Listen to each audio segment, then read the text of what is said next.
Good morning, guys. I hope you're all having an amazing week so far. In this session, we are going to be covering the principle of liquidity building along with the principle of liquidity bars.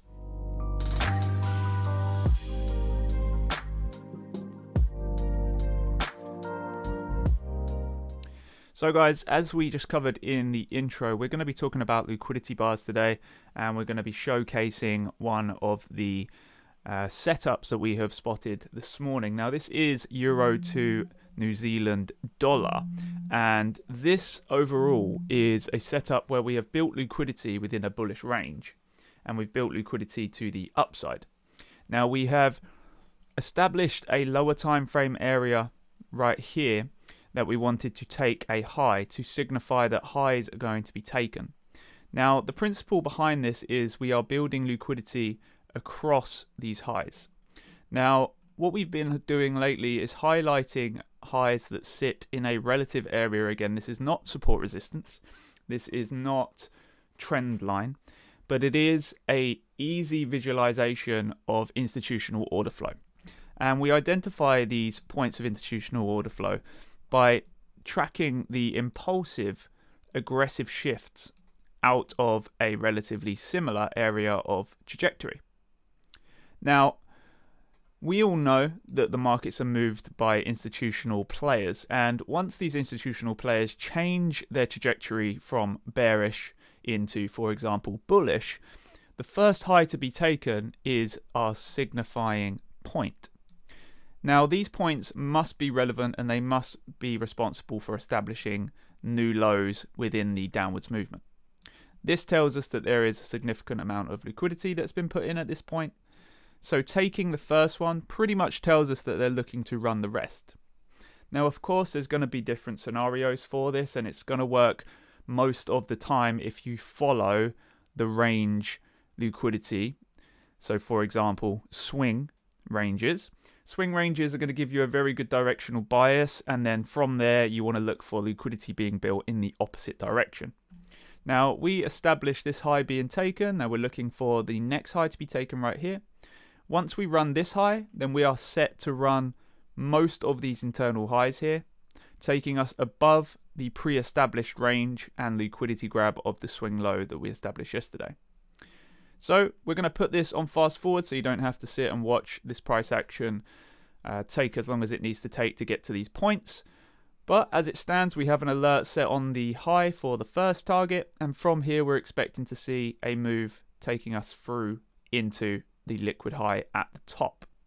Now you can see we've taken this high, which was the first high in the smaller time frame build of liquidity, which is situated around here. Hence why that target is our first target, as this is the small time frame setup that has triggered the overall movement to start. So we will be back with you very shortly, and we will continue this narration of live price.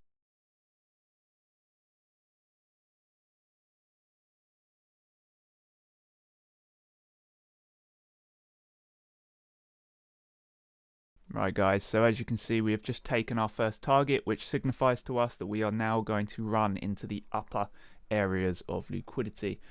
The next step for this move is to run through these highs, taking out the previously created liquidity and hitting the high of this area. Again, this is not a breakout system, this is a liquidity based tracking system. Now you can see that price is beginning to pick up some momentum, which we will expect as it delivers higher into the pre-established points of liquidity. Again, we will be back with you when we push further in, but for now our next target is set at the next high. Any positions that were acquired within this area should now be looking to either mitigate risk or partial on some of this position. Again, make sure you do not partial too heavily, as your position will diminish relatively quickly in terms of the possible RR for this trade. Now, one of the key principles with this system is that you will run into areas of demand or supply depending on what way price is being displaced to. And of course, this may cause pullbacks. And what you can see right here is a reaction from the unmitigated order block at the top right here. Within the 1 minute time frame, we have a refined area. I'll drop down and show you that now. That refined area is situated just here in between the last target high and the new target right here.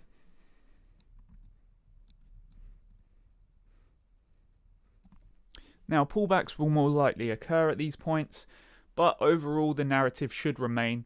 Expect a pullback to any unmitigated order blocks that have caused price to shift into these areas. And of course, most of the time, if you achieve first target, you should be mitigating your risk. So if we do completely reverse from this point, we are secured with minimal risk on the table.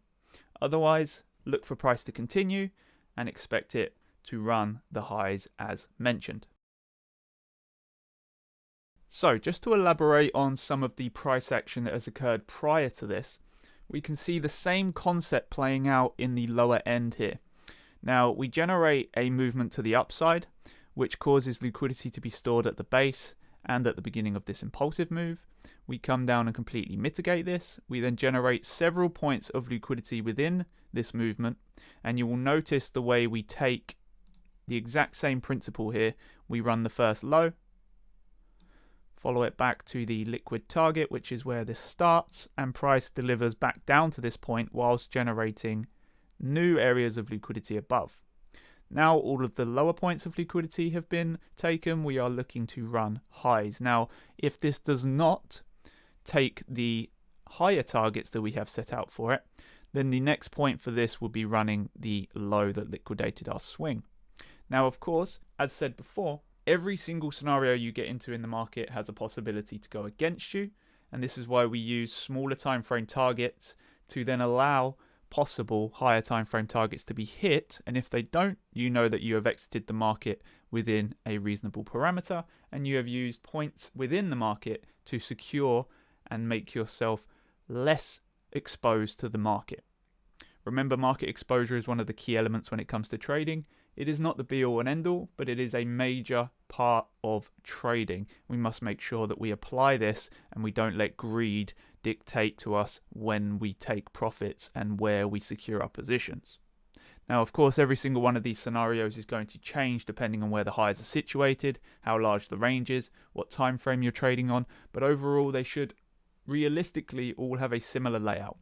A larger time frame projection of liquidity, in turn creating a smaller time frame liquidity projection, and then a shift bringing you through these, showing you that the trend is continuing. So we'll be back with you when we have expanded more or dropped down lower.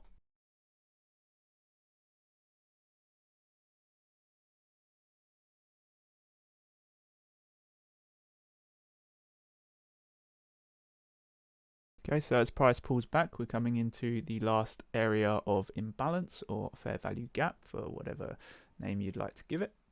Now we're looking for a rejection away from this area, leading us back into this higher time frame order flow. We have taken a 1 minute low here, which is situated just above the imbalance.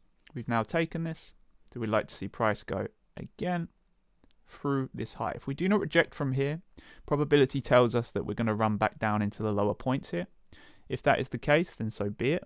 Like I said, profits should be partially secured, or your position should be lower risk, or at least partially mitigated of risk to reduce exposure. Now, while we're looking at the smaller time frame elements of this setup, it's important to note that in all moves within the market, you will be building liquidity against the directional movement that is currently happening. So as it stands, we are building liquidity across the base of these lows, and this will inevitably be taken at some stage. Whether this is taken sooner rather than later, or we come up to the highs, collect the liquidity within here to then pull back into the unmitigated areas, or whether these areas stay unmitigated for the true bullish move to come in. Of course, as always, if you are incorrect within the market, you analyze, report, and then you can adjust your system or essentially assess what is happening within these moves. Remember guys, there is no 100% within the market, so it's okay to fail. It's how you react to those failures that is going to define you as a trader.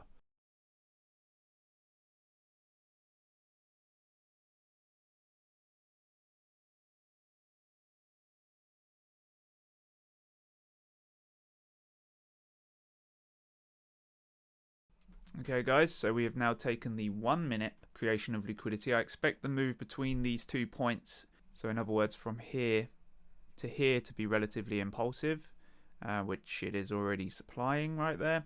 And from this point I'll expect a reasonably heavy expansion through these highs, taking us into our final target.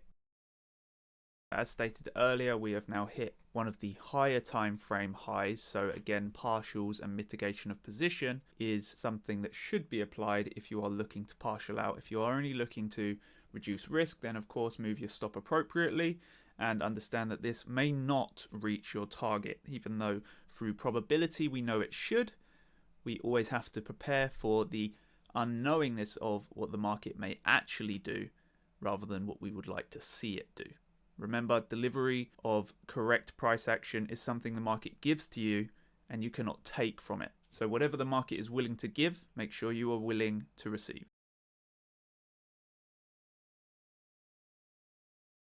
Now, consolidation around liquidity highs is something to expect as the market has to reallocate orders within the newly created balance, and through the price action pushing higher, it of course is going to want to put collected liquidity at the bottom of the pile and reallocate liquidity higher, giving us these impulsive movements through the highs. As stated earlier, when you are traveling in a specific direction, you are going to be creating liquidity against the current directional order flow. So when price decides to shift lower, this is the liquidity it will be collecting. Now the low for us to watch is this low right here. And if we take this low, it signifies to us that price is unlikely to continue going higher. Now of course, we understand structurally that this is a major low within the time frame of viewing this, which is the 1 minute. On the 5 minute, it holds nothing more than a minor structure. We are now looking for another respected movement to the upside, giving us more impulsiveness, leading us through into the final target. We have already partialed this position and we are completely risk-free on this, and we are now looking for price to continue its journey.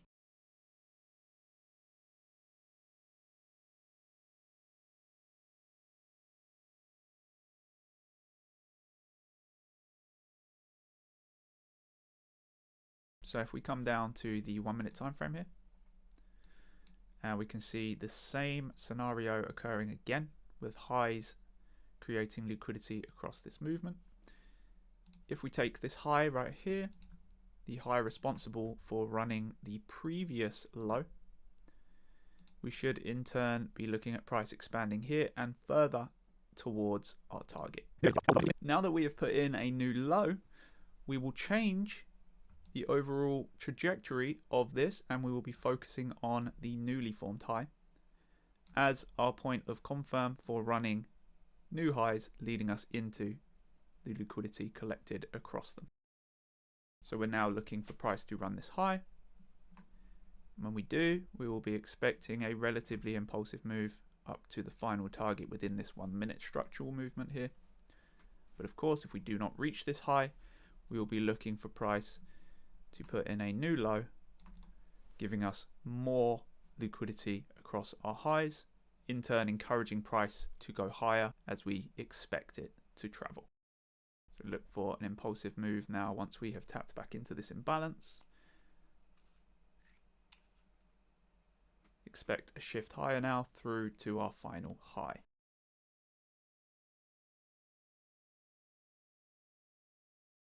Now the same thing applies if we do not reclaim this high and we continue to drop lower. We will be looking towards this for an indication of price moving lower.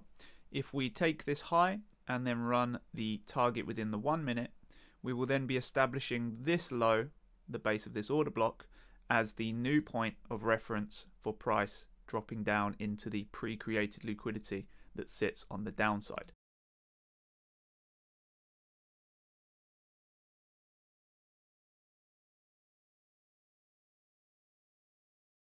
So there is the delivery of our impulsive price action. We'd now expect this to continue higher, seeing at least one candle close partially above the recently hit high. And from there, we will expect again an expansion through to our upper target. As before, we should be looking to partial mitigate risk at these points and consistently reduce your position sizing or exposure as price moves. Of course, if you are break even and completely risk free, then feel free to let it run, but it's always a sensible idea to partial a position just in case the final target that you expect to be hit does not get reached.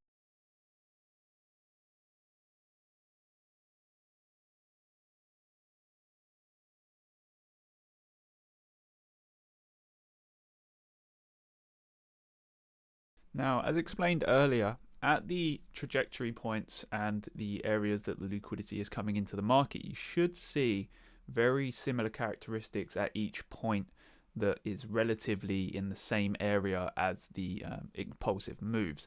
Now, we are not looking for a perfect lineup. We're not looking for price to run across a line. We're not using this as support resistance as we stated earlier, but we are simply highlighting with a diagonal line the areas that hold relevance. So impulsive price action coming away from this relative area, telling us that there is orders situated below these points.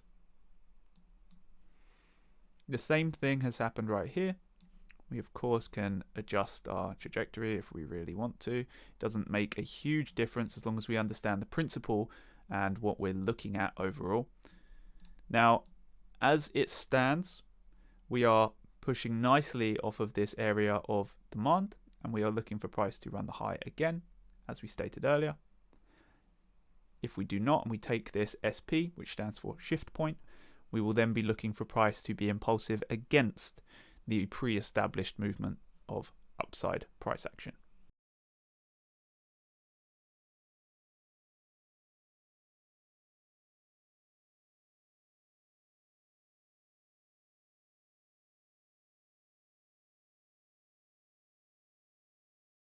And again, we see price coming up and taking one of our higher time frame targets.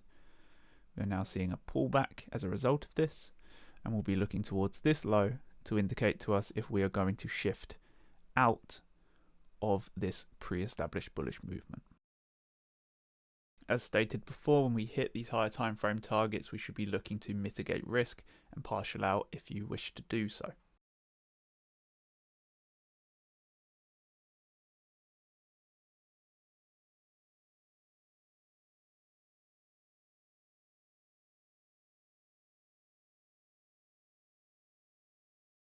So you can see price giving us a clear movement away from the low that we have highlighted. We now need to see the newly formed high ran, and this again will be continuing the bullish price action. We are now getting ever closer to our target, and we'd expect things to move higher, and if we don't, we will look for a possible counter move.